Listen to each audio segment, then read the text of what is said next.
Cabernet Sauvignon, Merlot, Pinot. That food and wine show, yeah. When you wanna have a good time, drink a little wine,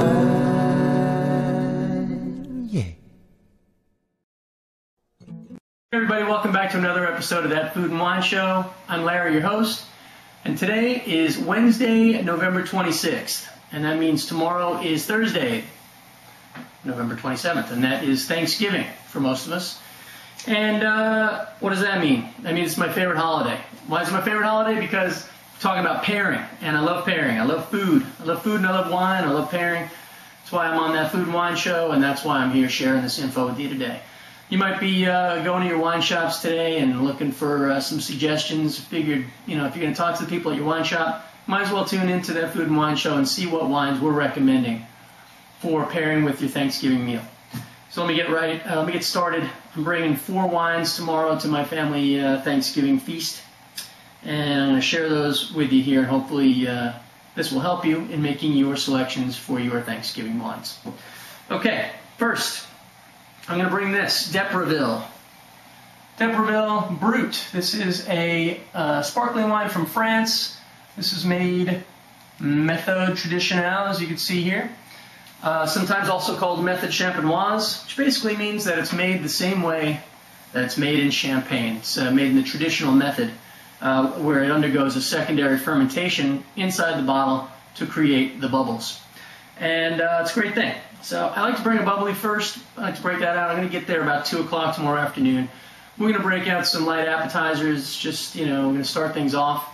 Bubbly always puts people in the right frame of mind. It's a celebration, and it's a nice little aperitif, and I think it's going to go well with the light appetizers we're going to be serving tomorrow. Secondly, I've got 2 wines that I like to serve right in the middle, so I might bring a couple of bottles of these. But I like to have the same wine because I like to keep it, consistent throughout the meal. So I might have 2 bottles of each, just to make sure there's enough to go around. I like to have a white and a red, and I like to have wines that complement turkey. So as you might have seen a couple days ago on the last the Gewürztraminer show, we broke out this baby.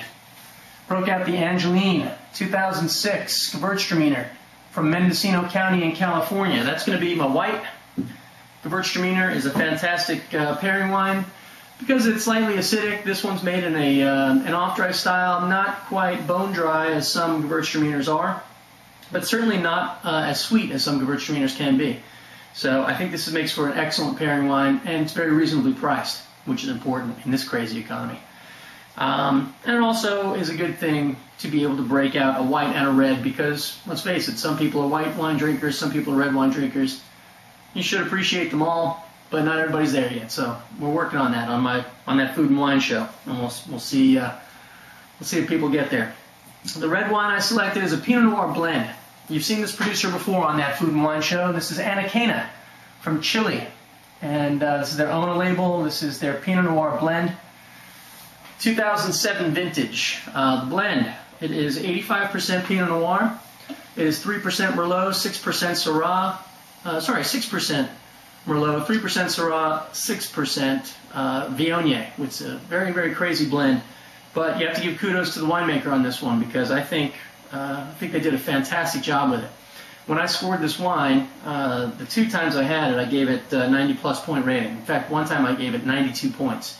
So this wine has been consistently a fantastic value. Also, very reasonably priced. I think I picked this up for about $16.99. So, incredible value in my book. Not your typical Pinot. A little bit, it's got some decent body to it. It's medium to full bodied. And it's got a fantastic flavor profile. Nice wild berries, which I love. So, good complexity on it as well. I definitely recommend picking one of these up if you can find it. Finally, we've got the dessert wine. Because, let's face it, a lot of people come to a family Thanksgiving Day feast and they're responsible for bringing something. Some people bring, a side dish, but a lot of people bring a dessert. And dessert has traditionally been one of my favorite parts of the Thanksgiving Day meal. So, what do people bring? They bring these pies. They bring like apple pie or pumpkin pie. And what goes well with pies? You want to have something sweet, but something not too sweet. So, I'll make a couple of suggestions here. I'm breaking out a special wine because I've got a lot to be thankful for this year. Breaking out a Sauterne. Sauterne is a dessert wine. It is definitely sweet. This one's 14% alcohol by volume, which I think is kind of weird. I think typically they're a little bit lighter than that, like usually like 11 or 12, but I could be wrong on that. This one is the Chateau d'Arche. This is a Grand Cru Classé Sauterne, 2005 vintage from Sauterne in the Bordeaux region. And this particular Sauterne gets a 94-point rating from Wine Spectator. I picked this up for about $20, and right now it's selling for about $40, so it's about doubled in price.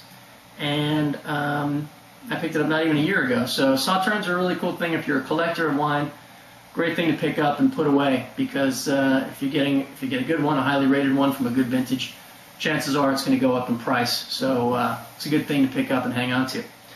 Another suggestion I would have for dessert for Thanksgiving is a Moscato d'Asti. If you go into your wine shop and ask about Moscato d'Astis, typically they'll have a couple of them, hopefully. But it's a lightly sparkling dessert-style wine from Asti in Italy. And it happens to pair very nicely with fruit pies. So I definitely recommend that as well. Finally, one more suggestion. Some people might yell at the computer when they hear this one, but a nice chillable red is also a good thing to have for dessert. I'm not talking about like a white Zinfandel. If you can find a sweeter style Merlot, like not a late harvest, but something that they stop the fermentation on early to leave some of that residual sugar. It's got a nice medium body and still nice, and it's got a little bit of sweetness to it. That also makes for a nice pairing. So ask your wine shop vendor or person that works at your wine shop if they have a good medium-bodied, chillable red, preferably Merlot. So, that being said, I hope you guys have a fantastic Thanksgiving Day holiday feast. And for That Food and Wine Show, I am Larry. I hope you've enjoyed it. And we'll see you next time. Keep pairing.